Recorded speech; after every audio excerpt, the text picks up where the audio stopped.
Hey guys, it's been a while. Before we get started with this, go ahead and take a minute and subscribe to a new podcast I've been helping out with.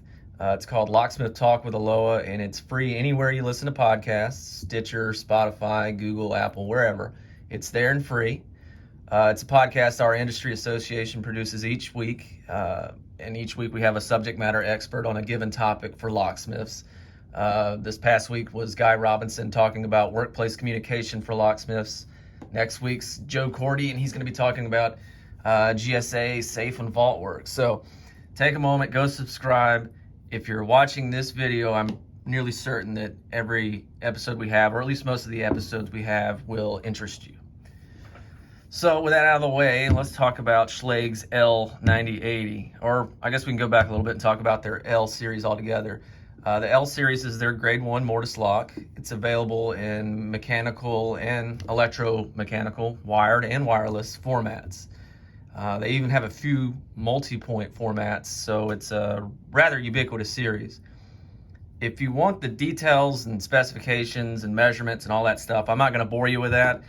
They've got it all in their catalog, and you can find that at lockreference.com. Or if you want, you can go on their the Allegion website to find it, but it's all there. I'm not going to bore you with that. It's a free download, by the way, so it's not like you got to pay any money. One thing I will mention that the catalog doesn't, model numbers. It's really easy to figure out what these are. I know L9080, for some of you may just say, oh, that's a storeroom function, but if you don't work with these a lot, or if you're just getting started with them, the model numbers are pretty easy to decipher. The only tricky part's learning the function numbers. But for example, the first two numbers, so if we've got L9080, the first two numbers, 90, that designates whether it's a latch or a latch and deadbolt. 90 is latch only, 94 is latch and deadbolt. So a 9080 is a latch storeroom function. 9010 is a passage latch. 9070 classroom function latch, so on and so forth. 94, like I said, designates a bolt. So a 9050, for example, is an office entry function without a bolt. A 9450 is an office entry function with a bolt. So if you can kind of learn that, once you see a part number, you know, okay, it's either a latch or a bolt. So you've got half of it figured out. Technically, I guess they do have another one. They've got 91, which is dummy trim, but you'll never see that hardly, out in the field at least. The L portion of the model number, that just designates that it's purely mechanical. So L9080, we know this is 100% mechanical. They do have others, LE, or, well, yeah, we'll start with LE. LE is wireless electrified. It's basically the same format as the original NDE, but they just applied it to the L-series. You also got LV, which is the Vandal Guard option. Not standard on these, you have to specify it, but basically it turns this hub into a freewheeling sort of deal so that somebody can't force a locked lever or trim down and potentially destroy a lock or get entry or anything like that. And then these can also be, like I said, electrified. So instead of L or LE or any of those numbers before, at the very end of the product number, you'll have two letters. It'll be either EL for fail safe or EU for fail secure. So not hard to figure out what all this does and what it means if you can just take a look at the part number and do a little bit of memorization. So with all the fun stuff out of the way, I'll start showing you what all this does and how it works. First things first, right here you've got your lock case, and then on this side you've got your lock case cover. You've got 5 screws out here, but only 4 of these hold the lock case cover in place. These are your 4 case cover screws right here, and this right here is the lock handing screw. So you've got a hole here on this side, and I flip it over, and I've got the exact same hole right there. When handing these, this screw goes on the inside or the unsecured portion of the door.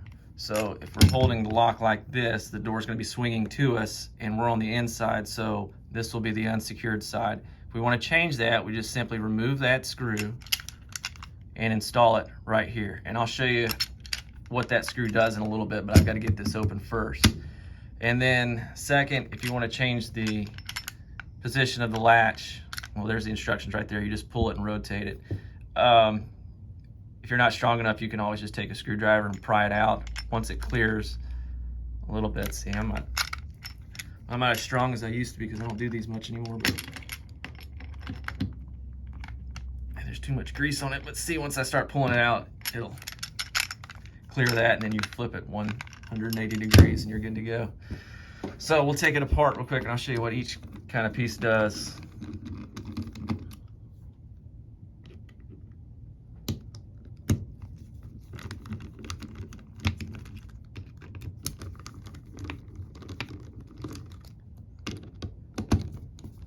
All right, so when taking off these case covers of any Mortise lock, I want to make sure that your lock's straight, flat, and you don't want to be moving things around, and you just don't want to yank it off. You want to be kind of slow with it so nothing goes flying. So I'll put this over to the side for a second so we can get a little bit closer. All right, so here's the guts of the L9080, and I'll kind of go top to bottom what each one does. First things first, this is your cylinder retainer, basically a fancy way of saying set screw. Old Schlage's, the L-series, they had 2 screws, one here and one on the other side, so that you could secure the cylinder no matter what side of the case it was being installed on, but they abandoned that in favor of this. So you tighten one screw and it tightens on both sides, whether there's a cylinder there or not. So basically it separates and tighten it in and force it out. So that's pretty simple. Let's see, what else did I show you? Okay, we'll go here. This is your dead latch, what Schlage calls the auxiliary latch, this part right here, and then here's the main latch portion. Now the way this works is when you shut a door, when the correct strike plate's installed, this dead latch gets pushed in almost entirely into the case, about right there, maybe a little bit more. When that happens, see this long piece right here, this is called your auxiliary stop, this piece right here. When your dead latch is engaged, your auxiliary stop falls down and it blocks. See, I can't push it all the way in without making stuff pop up, but you can see that that auxiliary stop falls right there, and so this latch bolt can't go any further. So that's how they protect against somebody from credit carding or lloyding a door open. Next part, I guess, is, well, this is the transfer lever. When you've got your mortise cylinder installed, you put your key in, you turn it, rotate it. This is what the mortise cylinder's cam comes in contact with. And when it does that, it's hitting right here on this back piece of the latch bolt. So see, it's beginning to pull it in. I'm not going to do it all the way, but see, that's how that works. Well, we'll go over the hubs first. You've got a retractor hub right here. You've got a retractor lever, which is right here. And then on the other side is basically a mirror finish of this hub, so flipped over. The way this works is your trim spindle will go in here, you rotate it, turn it, and using this connector link right here, which feeds both hubs together through this transfer lever, or I'm sorry, the retractor lever, rotate it and it'll begin to pull. And again, I don't want to do it all the way because this thing will go flying. But you'll notice that the hub has a protrusion that almost fits into this piece perfectly. This is called the locking catch. The screw I showed you earlier on the other side of the lock case cover, that's what this is hitting. Matter of fact, if you can see this circular portion right here? That's where it's hitting. Now, since this is free floating and there's nothing influencing how it falls other than that screw, I can either hand it so that the screw's facing this way and it pushes it down, locking out the first hub, or I can put the screw on the other side and it'll force it up here, locking that hub. You can see that there's a gate in the locking catch that catches that hub. So I can turn all I want, that hub's not going anywhere, but the other hub down here, you can see, will. So that's how the handing portion of the lock case works. And then finally, probably the most morbid feature of the lock is right here. This is called the fire catch. There's a spring right here and it ends right here, but you can see kind of very subtle, but it's wanting to push back. It's wanting to push back and up. It wants to fire all the way up and into this part of the latch bolt. Kind of like the auxiliary stop did at the top, it wants to fire up into that. The only thing holding it back is this thing right here, which is basically a fusible link. So if you've got this installed in the door and a fire happens and the temperature on either side of the door gets hot enough, this fusible link will melt and this fire catch will fire up into the latch, and it'll turn a movable door into basically a wall, which is a good thing. A lot of people think that fires are just smoke and heat and flames, and they are that, but they also produce tremendous drafts and even explosions.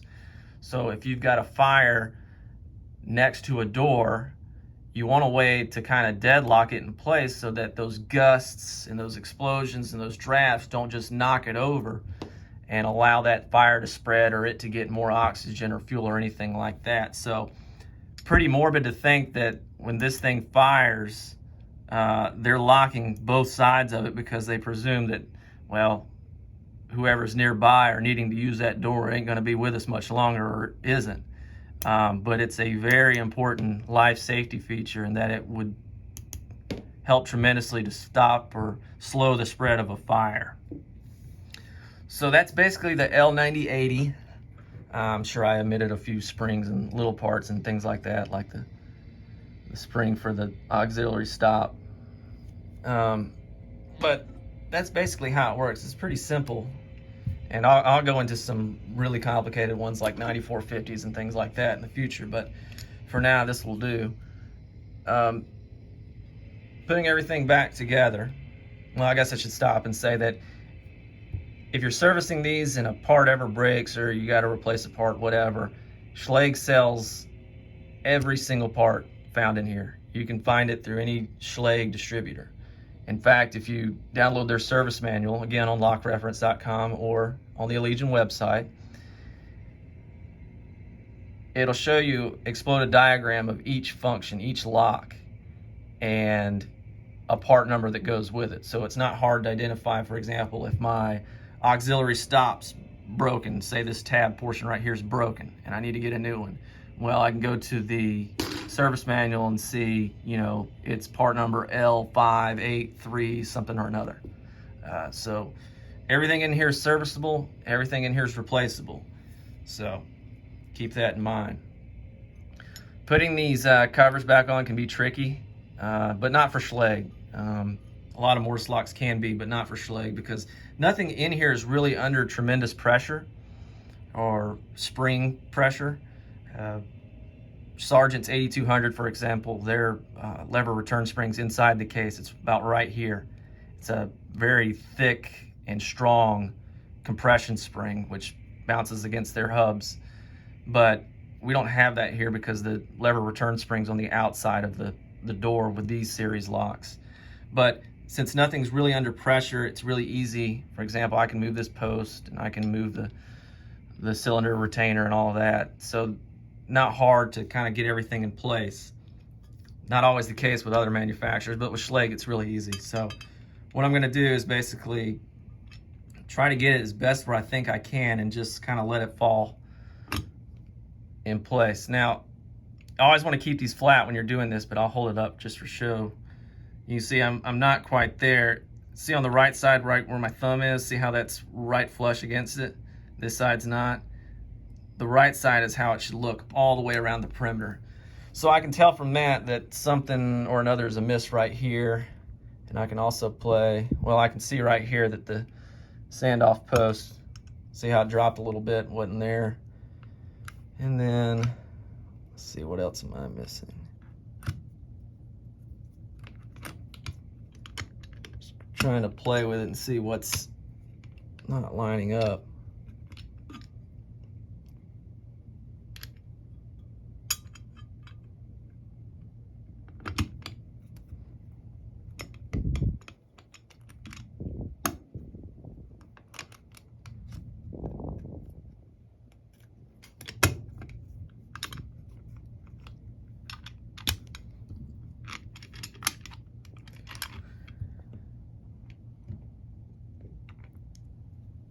Oh, there it is. There it went. Okay, so when I'm pretty satisfied, what I'll do, I'll go ahead and start tightening the screws down.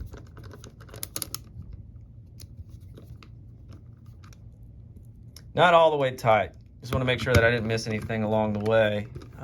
So when I tighten it down, I don't potentially damage or deform anything.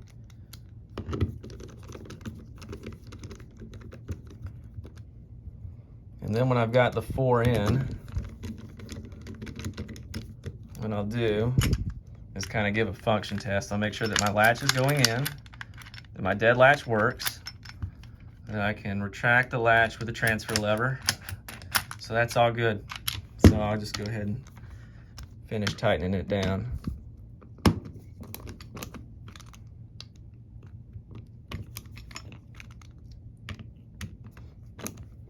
And then just give it one more what for, just to see, and we're good.